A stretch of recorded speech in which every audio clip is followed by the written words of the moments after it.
हर हर महादेव, जय श्री शंभू भक्तों। आज हम बात करेंगे महामृत्युंजय मंत्र के बारे में।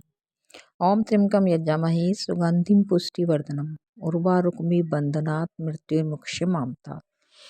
तो इस मंत्र का हिंदू अनुवाद भी इस प्रकार है। हम भगवान शिव, 3 नेत्रों वाले शिव की पूजा करते हैं, जो कि 3 नेत्रों वाले हैं, जो सुगंधित हैं और जीवन का पोषण करते हैं। जैसे ककड़ी यानी कि खरबूजा डंठल से अलग होती है, वैसे ही हम मृत्यु और दुखों के बंधन से मुक्त हो जाएं और अमरता यानी कि मोक्ष को प्राप्त हो जाएं। महामृत्युंजय मंत्र का जो शब्दों के साथ अर्थ है वो इस प्रकार है। ओम, सबसे पहले ओम का जो अर्थ है वो है सर्वोच्च ध्वनि अर्थात ब्रह्मांडीय शक्ति। त्र्यंबकम का अर्थ है 3 नेत्रों वाले भगवान शिव। यज्जामहे, जिसे हम पूजते हैं, सम्मान करते हैं। सुगंधिम, सुगंधित मीठी महक वाले। पुष्टिवर्धनम, पोषण करने वाले, शक्ति प्रदान करने वाले। उर्वारुक में, जैसे खरबूजा और ककड़ी।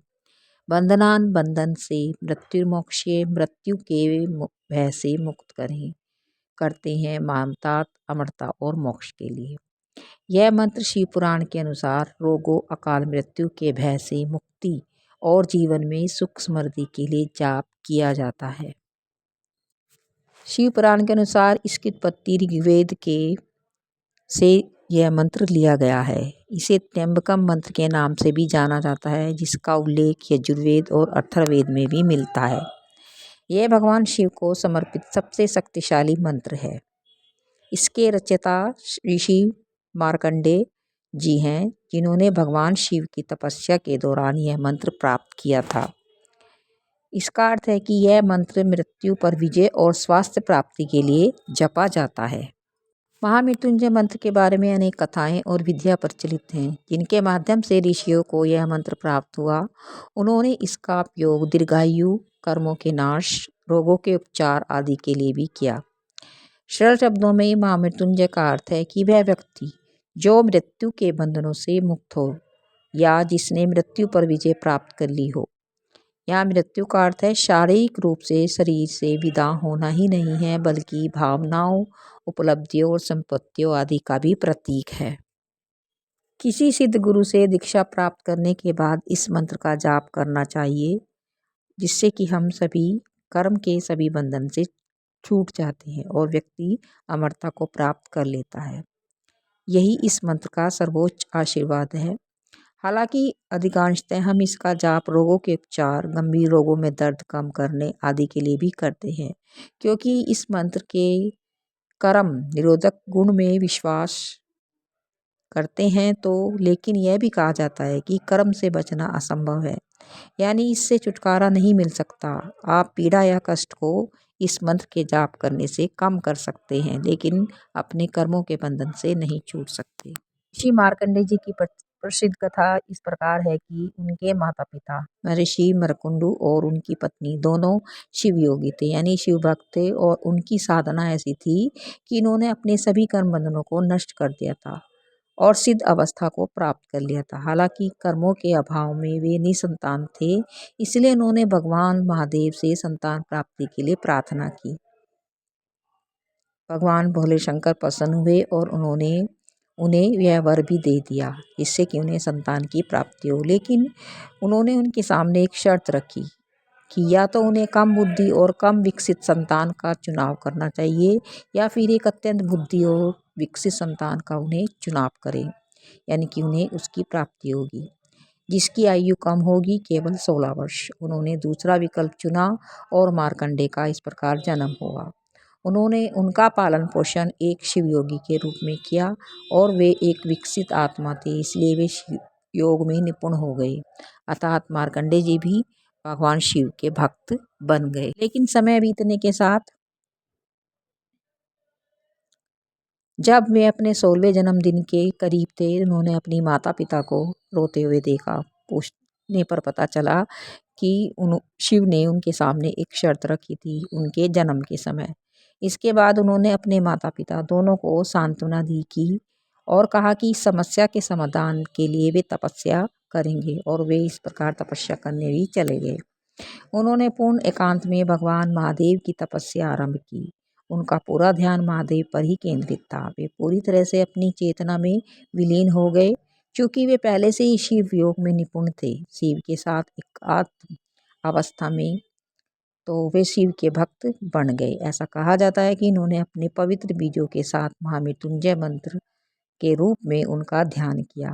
पूर्णतः अपने भाव में लीन थे। फिर भाग्य के अनुसार उनका समय पूरा होने वाले था। यमराज जी भी वहाँ उनका जीवन लेने के लिए आ गए। यद्यपि उन्होंने देखा कि युवा ऋषि शिव के साथ पूर्णतः एक हो चुके थे, सचमुच शिवलिंग को गले लगाए हुए थे, फिर भी उन्होंने अपना यमपाश चला दिया। उसी समय भगवान शिव अपने त्रिशूल के साथ प्रकट हुए। उनकी आंखें क्रोध से भरी हुई थी और क्रोध से कांपते हुए उन्होंने यमराज को पूर्णतः अपने वश में कर लिया। जब यमराज ने उनसे उनके जीवन काल के बारे में तर्क करा, उनसे पूछताछ की, तो शिव ने कहा कि उनका जीवन स्वयं शिव का है, अर्थात 16 कल्प या कि मनुष्य के वर्ष। इस प्रकार उन्होंने महान ऋषि मार्कंडेय को 16 कल्प का जीवन प्रदान किया और महामृत्युंजय मंत्र को भी स्वीकृति दे दी। तब से लेकर आज तक इसे इतिहास में एक ऐसे मंत्र के रूप में प्रसारित किया गया, जाना जाता रहा, जिससे न केवल रोगों का उपचार होता है बल्कि मोक्ष की भी प्राप्ति होती है। इस मंत्र की महानता के बारे में बहुत कुछ कहा जा सकता है। अमर तत्व, कर्म बंधन, शिव योगी होना और मंत्र साधना के कई तकनीक पहलू, जैसे कि कई पहलुओं पर हम इसके बारे में चर्चा कर सकते हैं, बात कर सकते हैं, लेकिन यह सब इस मंत्र और मेरे लिए संभव नहीं है। योग दर्शन में भी इसका एक विशिष्ट अर्थ है। ऋषि की परंपरा के अनुसार मंत्र शक्ति को सक्रिय करने के अनेक तरीके हैं। इस मंत्र को ब्रह्म मुहूर्त में जाप करना विशेष उपयोगी माना गया है। ब्रह्म मुहूर्त में सूर्योदय से लगभग 1.5 घंटा पहले हम इस मंत्र का जाप करने के लिए उपयुक्त समय मानते हैं। माना जाता है कि सुबह के समय में उच्च आध्यात्मिक ऊर्जा के कारण मंत्र अधिक शक्तिशाली हो जाता है, अधिक सक्रिय हो जाता है। आप अपने कार्यक्रम से निवृत्त होकर इस मंत्र का जाप कर सकते हैं। सरल अभ्यास के लिए शुरुआत में आप 11 बार से इसे शुरू कीजिए और उसके बाद आप 27 बार इसका जाप करें और प्रतिदिन अभ्यास के कारण आप इसको 108 बार भी जाप कर रहे हैं। तो लास्ट में हम जब 108 बार जाप करते हैं तो हमें विशेष कृपा प्राप्त हो जाती है। मंत्रोच्चारण में मात्रा से अधिक गुणवत्ता और समर्पण मायने रखता है। हमें इस मंत्र को जाप करते समय अपना पूर्ण समर्पण करना चाहिए। निरंतर अभ्यास से मंत्र के सार से आपका गहरा संबंध बन जाता है और हमें शिव की विशेष कृपा प्राप्त हो जाती है। मंत्र में त्र्यंबकम यानी 3 नेत्रों वाले शिव का उल्लेख मिलता है। भगवान शिव के सर्वज्ञ स्वरूप को दर्शाता है। उनका तीसरा नेत्र अंतर्ज्ञान और दूरदर्शिता का भी प्रतीक है। यह भक्तों को रोजमर्रा की जिंदगी से जुड़े रहने और साथ ही उनकी आध्यात्मिक जागरूकता को मजबूत करने में भी मदद करता है। जब भक्तिपूर्ण साधना से यह तीसरा नेत्र खुलता है, यानी प्रतिदिन की भक्तिपूर्ण साधना से जब इस मंत्र का जाप करते हैं तो शिव की विशेष कृपा हम पर हो जाती है, तो लोग जीवन को पवित्रता को महसूस करते हैं। तो हमें इसकी पवित्रता महसूस होती है। इससे दुनिया के प्रति उनका नज़रिया बदल जाता है और जीवन का गहरा अर्थ समझने में यह मदद करता है। मैं कहना चाहूँगी कि महामृत्युंजय मंत्र एक शक्तिशाली साधन है जो प्राचीन ज्ञान और आधुनिक विज्ञान के माध्यम से जीवन को रूपांतरित करता है। शोध से पता चला है कि वैज्ञानिक अध्ययन से पता चला है कि यह तनाव को कम करता है, मस्तिष्क की कार्य क्षमता को भी बढ़ाता है और कल्याण को बढ़ावा देता है। यह मानसिक लचीलापन और भावात्मक स्थिरता को विकसित करने में भी मदद करता है। ये ऐसे गुण हैं जिनकी आपको जीवन की चुनौतियों का सामना करने के लिए आवश्यकता होती है। इस मंत्र के जाप करने से हमें इतने लाभ प्राप्त होते हैं, इतने गुण हम में आ जाते हैं, तो इस मंत्र का जाप हमें अवश्य ही करना चाहिए। इस वीडियो को सभी के साथ शेयर करें जिससे कि सभी को महामृत्युंजय मंत्र के बारे में जानकारी मिले और वे भी इस मंत्र के जाप करने से रोगों से छुटकारा पा सकें और आध्यात्मिक शांति को प्राप्त कर सकें। हर हर महादेव, जय शिव शंभू, राधे राधे।